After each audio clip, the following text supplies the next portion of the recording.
Quiero decirles que empezamos a estudiar la carta de los Romanos hace ya varias semanas atrás y creo que la mejor descripción de este libro sería de la condenación a la gloria.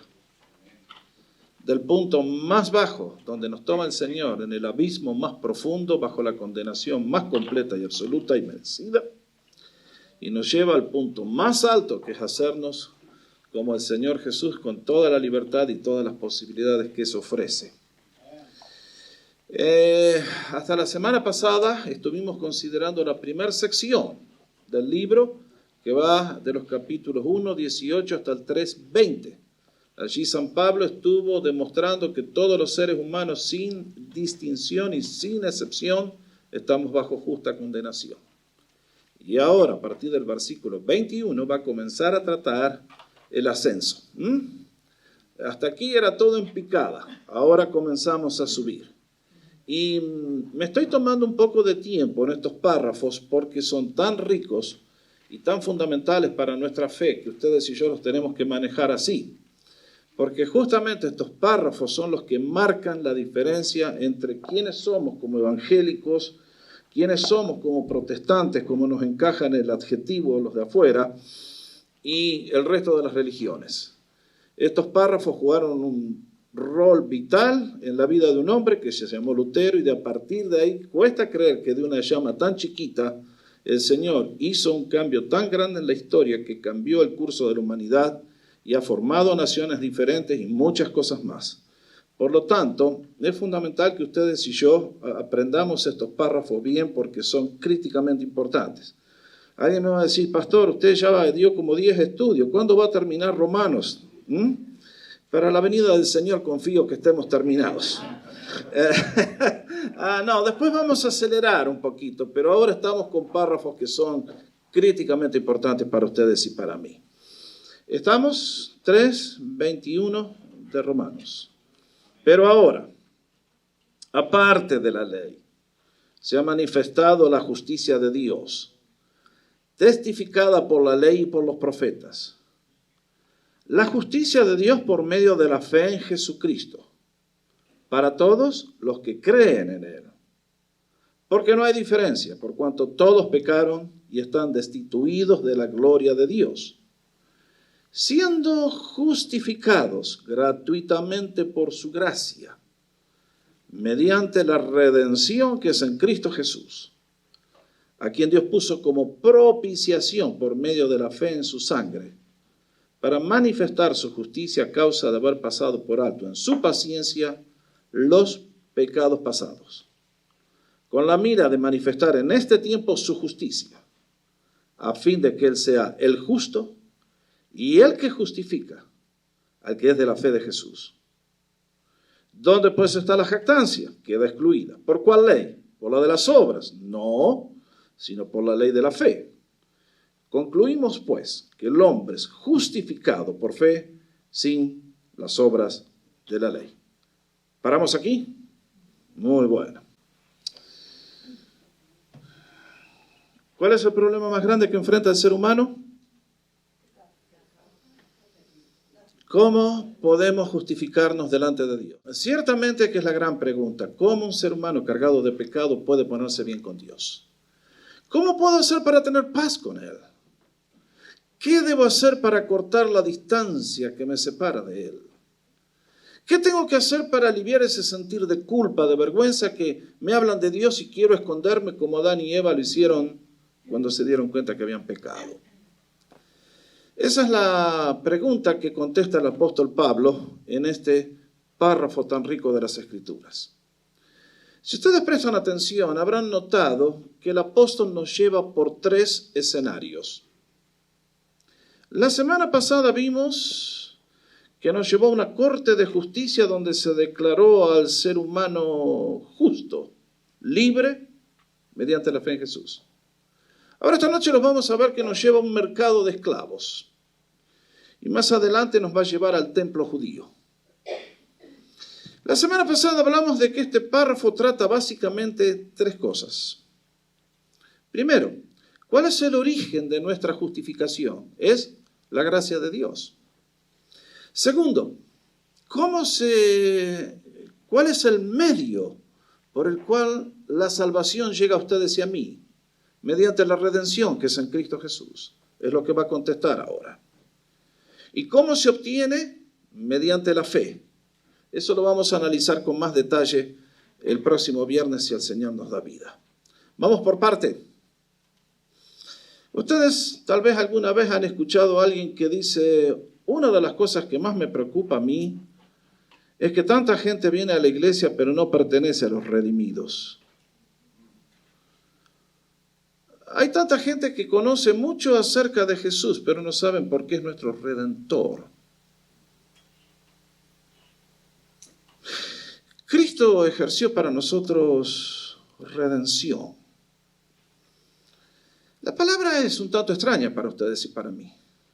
Salvo que hayamos estado en Brasil y estuvimos viendo el Cristo Redentor ahí arriba.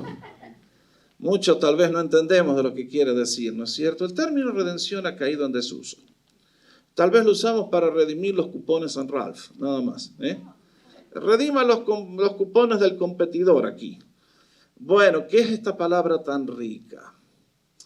Queridos, lo que San Pablo está tratando una vez más es llevarnos a comprender la grandeza de lo que Dios ha hecho por ustedes y por mí a fin de colocarnos en la adecuada relación con Él. Cuando ustedes y yo concluimos el estudio la semana pasada, dijimos en el versículo 24 que ustedes y yo somos justificados, dice aquí, gratuitamente. Somos puestos en una adecuada relación con Dios mediante ¿qué? La gracia. Ese es el origen de todo. El favor inmerecido de Dios, que aunque ustedes ni lo pedimos ni lo merecíamos, Dios en su amor y en su infinito tomó la iniciativa de ponernos bien con Él. Noten bien, la gracia no se le extiende a un enemigo. Un favor inmerecido se lo hacemos solamente a los amigos. Dios extendió a su gracia a quienes no lo aman ni le pidieron que los ayude. Eso es el favor de Dios. Y nos dice que es en forma gratuita. Esto sí que realmente es notable. Dios, su gracia es tan maravillosa que a ustedes y a mí nos cuesta vivir en esa gracia. Ustedes hemos sido programados por la mentira satánica de que ustedes y yo debemos ganarnos el perdón y por lo tanto trabajamos y aún después que somos salvos todavía seguimos con la mentalidad que yo me tengo que ganar la bendición del Señor. Y por eso concluimos diciendo, mis hermanos, esta es la verdad más gloriosa que hay, que Cristo el día que te amó te entregó todo con Él. Y por más que te vayas de misionero al África, no te puede amar más que lo que te amó el día que murió por ti en la cruz. Te ama con amor eterno, nunca dudes de eso. No le creas al diablo cuando te hace pensar que porque en ti hay cosas que todavía no están bien, estás mal en todo, estás mal delante de Dios. Vimos entonces que el ser humano no es alguien justo, es declarado justo. A O.J. Simpson era bien culpable, pero el tribunal lo declaró inocente. Salió libre, pero no. Ustedes y yo somos iguales. La diferencia es que Dios nos declara justo porque a través de la fe en Jesús nos coloca la justicia de Dios a nuestra cuenta y nos considera como si nunca hubiéramos pecado. Pero además, todo esto tiene un fundamento. ¿Cómo es posible hacer esto? ¿Cómo es posible que Dios hizo esto por nosotros? El versículo 24 en la segunda parte nos muestra que si el comienzo de nuestra justificación es la gracia de Dios, la redención que es en Cristo Jesús es la que procura la salvación para ustedes y para mí. La palabra redención es una palabra que tiene un uso muy antiguo. Si lo quieren buscar en el Antiguo Testamento, van a ver que en el libro de Levítico allí se menciona cómo debían redimirse las personas o los objetos. Personas que habían tenido un mal año económico y perdían la tierra, ¿cómo tenían que hacer para recuperarla? Y más tarde, con la raza humana, el tema de la esclavitud estaba por todas partes. Ustedes saben, había una guerra, el botín de guerra eran la gente que se tomaba para traerlos a que me sirvan a mí como esclavos, mano de obra gratuita. La persona quedaba sin derechos como esclavos destinado a servir a ese nuevo amo por toda su vida. ¿Cómo podía quedar libre?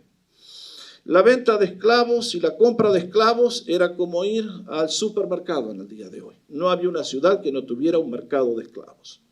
Las personas que necesitaban alguien que le ayude a pintar, se imaginan, iba y compraba un esclavo para trabajar en el campo, y hombres y mujeres se vendían libremente. Y entonces, cuando uno llega al Nuevo Testamento, encuentra que esta palabra redención tiene básicamente 4 usos. La primera que encontramos es comprar cosas mediante el pago de un precio. Esta palabra la van a encontrar en Apocalipsis 5:9. Por ejemplo, si buscan allí esa referencia, dice, porque tú nos redimiste de todo pueblo, lengua y nación con tu sangre. Es la palabra redimiste. En nuestras versiones aparece como redimiste. En el griego es una palabra. Aparece una vez más en Mateo capítulo 13 cuando nos dice que el reino de Dios es como una perla preciosa y un mercader anda buscando y de gozo que encontró una perla de gran precio, deja todo y va y compra ese campo. Y la palabra que usa para compra es la misma palabra que les acabo de mencionar. Redime el campo, lo compra. Hay una segunda palabra. La van a encontrar en Gálatas capítulo 3, cuando dice, Cristo nos redimió de la maldición de la ley. Quiere decir que Cristo nos compró de la maldición que implicaba la ley, la esclavitud a los mandamientos, esa carga que era imposible de llevar. Pero también hay un tercer uso. Ustedes lo han escuchado 1.000.000 de veces en la cena del Señor. 1 Pedro 1:18. Porque no fueron redimidos con cosas corruptibles como oro o plata, sino con la sangre preciosa de Cristo Jesús como un cordero sin mancha. ¿Se acuerdan? Redimidos. La misma palabra en español completamente distinta en el griego. En este caso quiere decir redimidos para sacar y ser libres. La palabra que usa San Pablo aquí en este versículo, cuando nos dice mediante la redención que es en Cristo Jesús, es una palabra que combina estos 3 aspectos. Cristo pagó un precio para comprarnos y sacarnos del mercado de esclavos y hacernos libres para Él por siempre y jamás. Nunca lo olvide. Cuando vea la palabra redención, piense en una mujer desnuda frente a un mundo de hombres que la están mirando en un mercado de esclavos, y de ese lugar de vergüenza donde ha caído, viene alguien y le dice, yo te quiero para mí. Y la saca, paga el precio y luego le dice, vete, eres libre. Eso es lo que significa la palabra redención. Y creo que encaja muy bien con lo que Cristo hizo con nosotros, ¿no les parece? Cuando Adán pecó, todos nosotros pasamos a ser propiedad satánica. Y Satanás nos empleó como esclavos para que le sirvamos a él y al pecado. A que nos pongamos en rebelión contra Dios y que le hagamos la guerra. Y a esos enemigos que estaban en el mercado de esclavos, vino Jesús. Y entonces, mediante su redención, nos declara y nos hace libres para que le podamos servir a Él. Tremendo. Ahora, noten bien. San Pablo sigue diciendo que esta redención es, versículo 24, mediante la redención que es en Cristo Jesús. Es solamente en Él, en nadie más. A veces a los evangélicos nos dicen, ustedes sí que son exclusivistas. ¿Quieren decir que Cristo es el único Salvador del mundo? You got it.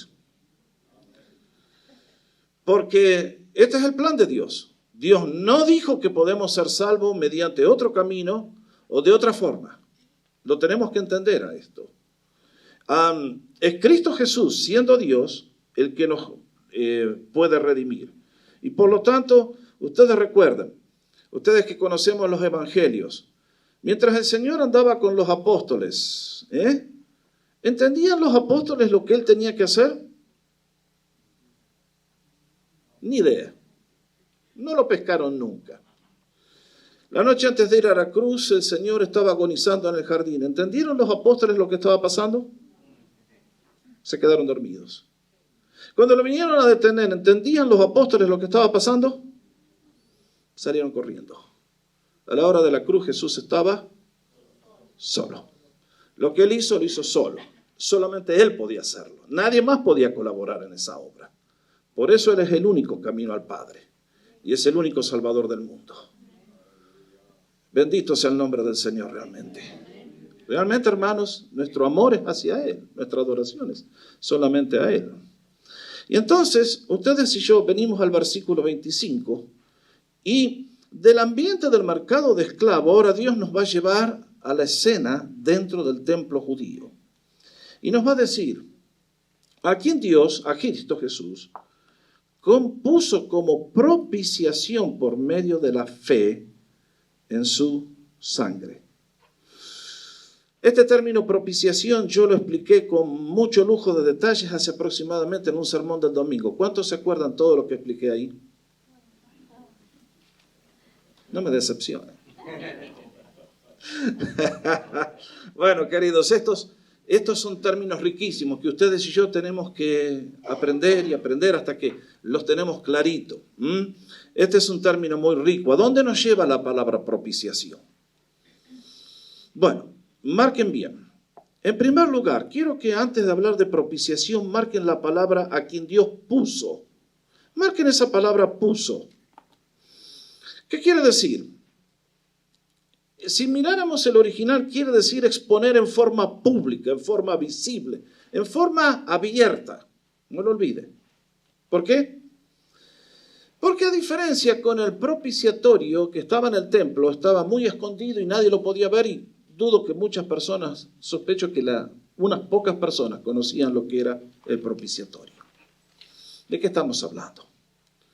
Ustedes saben muy bien, y no quiero hacer propaganda, pero venga al seminario de cómo estudiar la Biblia dentro de 2 semanas, así vamos a estudiar todas estas cosas un poquito en detalle. El templo judío tenía 3 partes, ¿correcto? El patio, donde llegaban todos los adoradores, donde había un gran altar donde se hacían los sacrificios y donde las personas se lavaban, el sacerdote principalmente. Luego estaba el edificio, como digamos, suponiendo que fuera este cuarto aquí, el templo. A este templo, ¿quiénes podían entrar? Solamente los sacerdotes, los adoradores no podían entrar a este lugar. Dentro de este lugar había 2 partes. ¿Cuáles eran ellas? El lugar santo y el lugar santísimo. No nos vamos a detener en el lugar santo, vamos al lugar santísimo. Allí en oscuridad había solamente una cosa. ¿Qué era? El arca del pacto. Y si ustedes recuerdan, dentro del arca, no voy a entrar en todos los detalles, estaba la tabla de los 10 mandamientos, correctamente. Esas eran las tablas, la ley por la cual el pueblo se tenía que regir y vivir. Y sin embargo, todos lo habían quebrantado. Pero Dios le dice a Moisés, coloca una cubierta de oro. Y sobre esa cubierta de oro estará el propiciatorio. Y sobre ella estaban los ángeles, querubines, que custodiaban la presencia de ese lugar. Entonces, una vez al año el sumo sacerdote tenía que entrar, léanlo en Levítico 16, con sangre de un animal inocente y rociarla sobre el propiciatorio. Y de acuerdo a la figura del lenguaje, en ese lugar, la sangre es como si Dios mirara desde arriba y en lugar de ver el pecado que había quebrantado las leyes, era cubierto por la sangre de ese animal inocente y la persona era perdonada. En ese lugar de condenación, la sangre y el sacerdote obraban un lugar de reconciliación. Y lo que está diciendo aquí es que cuando Dios puso a Jesucristo como propiciación por su muerte, Él hizo que ese lugar de condenación se transformara en un lugar de misericordia y de perdón. Por eso es interesante que la palabra que nosotros usamos, propiciatorio en inglés, ¿cómo le dicen? Gracias, David. ¿Lo escucharon?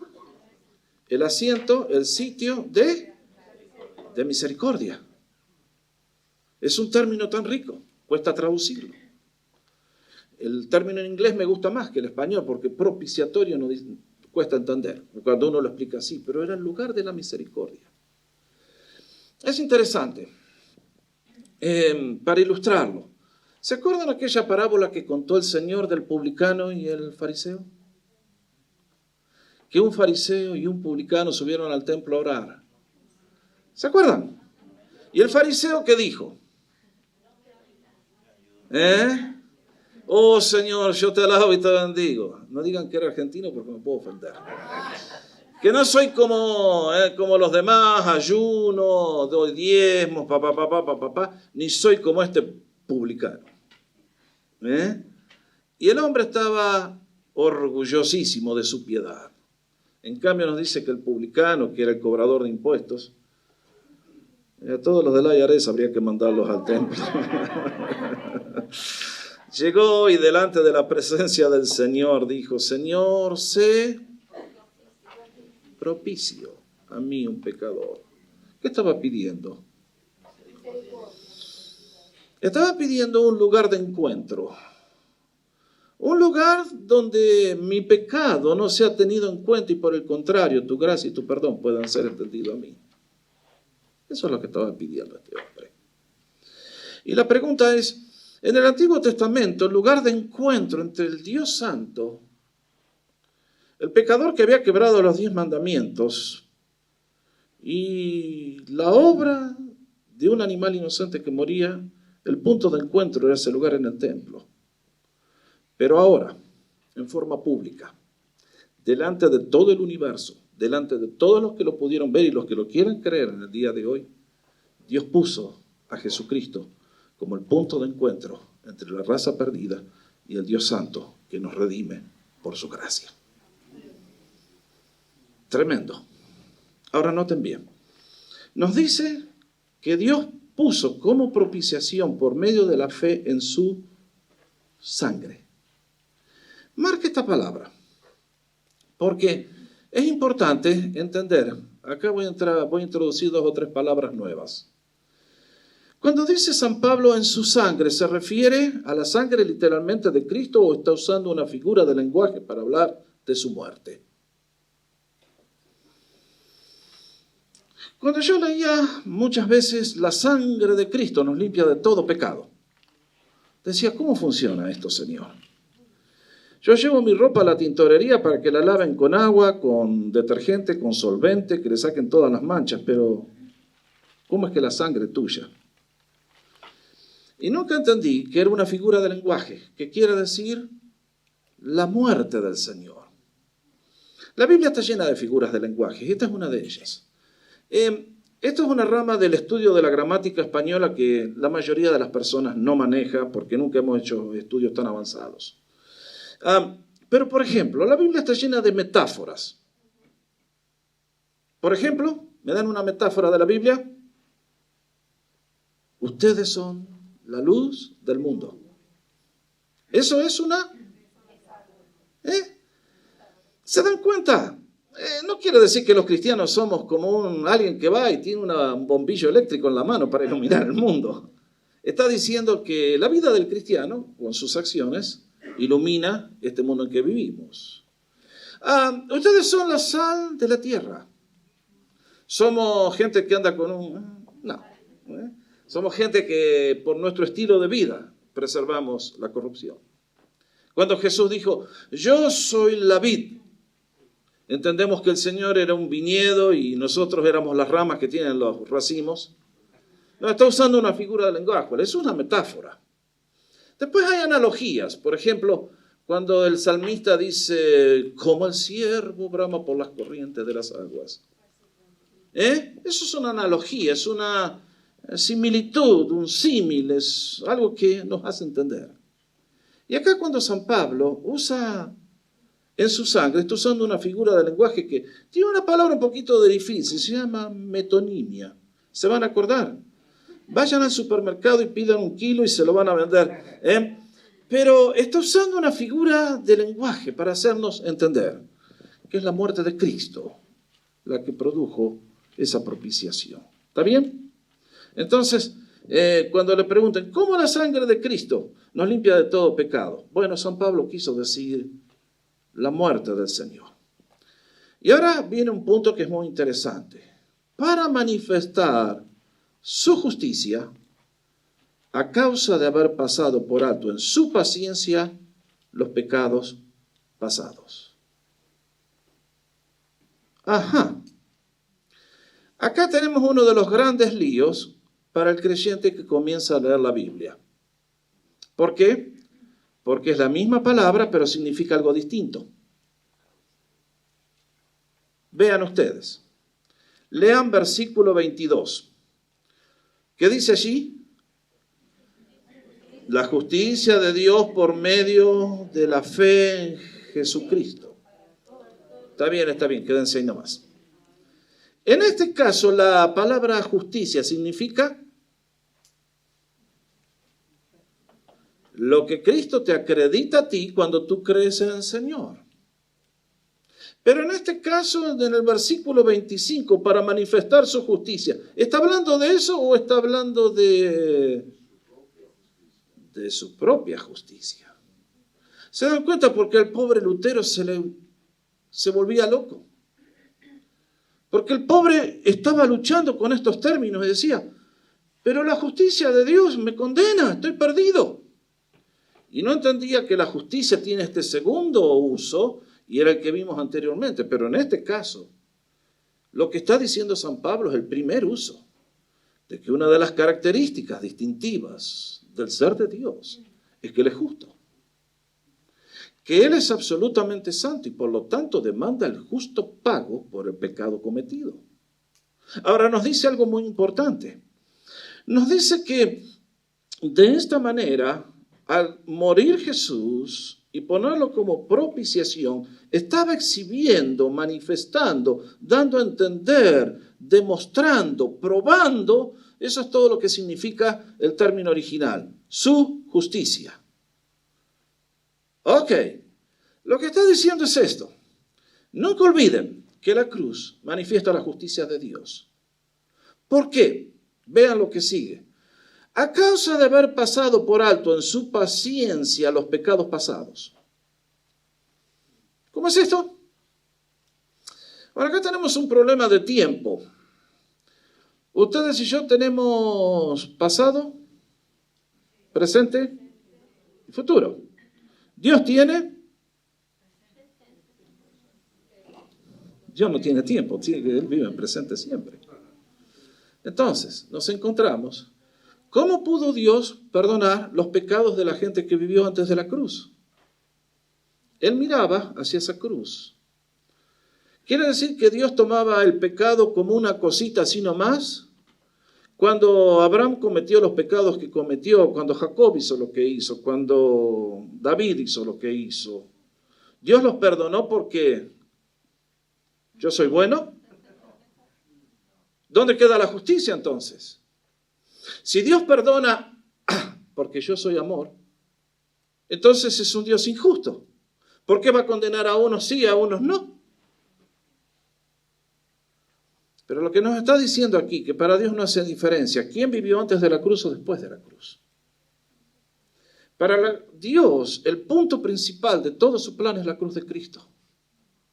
En ese punto, fuera del tiempo, Él pagó los pecados de toda la raza humana que vivieron antes de la cruz y los pecados de toda la raza humana que puedan vivir después de la cruz hasta la venida del Señor. ¿Me pueden seguir? Lo que está diciendo es que en su paciencia le dio tiempo a la raza humana hasta el día de la cruz. ¿Qué tal si Dios hubiera ejercido justicia fría el día que Adán y Eva pecaron? Y la humanidad no hubiera estado acá. Hubiera liquidado a todos ahí nomás. Pero Dios en su paciencia pasó, aguantó y les hizo todos esos medios para reconciliarlo con Él, porque iba a venir un día cuando su Hijo bendito cargaría con todo el castigo, con todo el pecado. Entonces, lo que San Pablo nos dice es, esa muerte es lo que finalmente vindicó la justicia del Señor. Y esto es muy importante, hermanos, porque esto no está en la Biblia, esto lo dice San Jorge, ¿ok? Pero sospecho que muchas veces en la presencia de Dios debe llegar Satanás y le debe decir, Dios, vos sos injusto. Yo y los ángeles un día caímos y nos condenaste a ser diablos y nos condenaste al infierno y nunca nos diste la oportunidad. En cambio, mirá a los seres humanos. Míralo al Adán ese, hijo mío. Mirá todo lo que hago con él. Mirá todo lo que te hace. ¿Y tú los perdonas así nomás? ¿Y dónde queda tu justicia, Dios? Hermanos, se puede tener amor y ofrecer perdón. Pero no se puede ser justo y ofrecer perdón. Yo soy un juez. Aquí viene Ricardo, que es mi amigo, lo agarraron con un ticket, y como es mi amigo, le digo, anda Ricardo nomás, quedas libre.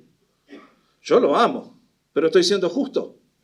No, la justicia está siendo violada. Con Dios es exactamente igual. Dios nos ama, pero el pecado tenía que ser pago. ¿Y cómo mantenía su integridad Dios, su justicia, para poder decirle al diablo, diablo, a ti te condené y te dejé diablo y te he condenado para siempre justamente? ¿Y cómo podía salvarnos a nosotros? De una sola manera. Alguien tenía que satisfacer la justicia de Dios, alguien tenía que pagar el precio. Y ustedes saben quién fue. Fue el mismo Señor Jesucristo, el mismo Dios hecho hombre, tomando nuestro lugar en la cruz. Y entonces nos dice, con la mira, versículo 26, de manifestar en este tiempo su justicia. ¿Cuál de las dos? Bueno, discútanlo ustedes después. Manifestar su justicia que perdona el pecado, que condena el pecado, que tiene que hacer morir a su Hijo, pero al mismo tiempo, esa justicia que viene para ustedes y para mí a través de la fe. Y de esta manera nos dice, para demostrar que Él es justo, que Dios no toma a la ligera el pecado, que Dios tiene que infligir el castigo, y en este caso le tocó infligirlo a la persona más amada y la más inocente y la más pura, su propio Hijo. Y Él que justifica al que es de la fe de Jesús. Mis hermanos, esto es un mensaje glorioso. La salvación comienza, continúa y termina en Dios. Ustedes y yo en eso no tenemos nada que ver, no tenemos nada que hacer. Lo único que tenemos que hacer es recibir el regalo mediante un acto de fe. Realmente que el Evangelio es revolucionario, mis queridos, porque nos quita el peso de la carga, nos hace libres para amar al Señor. Y mediante ese acto de fe, ustedes saben que esto que está acá adentro, que es la rebelión contra Dios, el odio contra Dios, el desprecio, la incredulidad, es reemplazado por la presencia del Espíritu. Aleluya. Y nos obliga ¿a qué? A amar al Señor, a obedecer su palabra, a servirle por gratitud. Nada más. Lo hacemos, le amamos a Él, porque Él nos amó primero. Es por eso, mis hermanos, que ustedes se dan cuenta, a veces tengo ganas de agarrar toda esta serie y pasarla a los domingos. ¿No creen que la tenemos que predicar a todos? Estos son mensajes revolucionarios. Cambió el curso de la historia de aquel hombre que estaba luchando por ver la verdad. Y qué notable que cuando Lutero se levantó en medio de ese mundo oscuro que Satanás había creado y engañado a toda la iglesia, se prendió una chispa que el Espíritu Santo sopló y hizo un viento que cambió el curso de la historia del norte de Europa, y después de ahí ustedes saben lo que pasó. Y es notable, queridos, y lo mismo ocurre con nosotros. Ustedes y yo, el diablo nos acicatea, nos continúa tratando de enredar. No te mereces las bendiciones. No tenés derecho a pedirle nada a Dios. No tenés derecho a acercarte a Él. Mirá lo que hiciste esta semana. Queridos míos, somos salvos por gracia, mediante la redención, porque Cristo es nuestra propiciación. Y en esa cruz de vergüenza allí el Señor manifestó su justicia y fue el punto de encuentro entre una raza pecadora condenada, el Dios Santo que por su propia vida se entregó por amor a nosotros. ¿Algo mejor que esto? El viernes pasado les decía, ustedes se dan cuenta, hermanos, este es el mensaje más glorioso que ustedes y yo podemos predicar, que hay salvación gratuita en Cristo Jesús a todo aquel que cree. Es costosísima para Dios, gratuita para nosotros. Bendito sea su nombre. Que hay libertad en Cristo para amarle y servirle.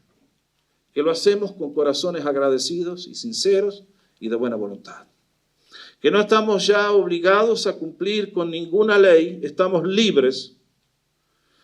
Pero hay una escena en el Antiguo Testamento que a mí me encanta. Muchas veces, como dije antes, la ilustración.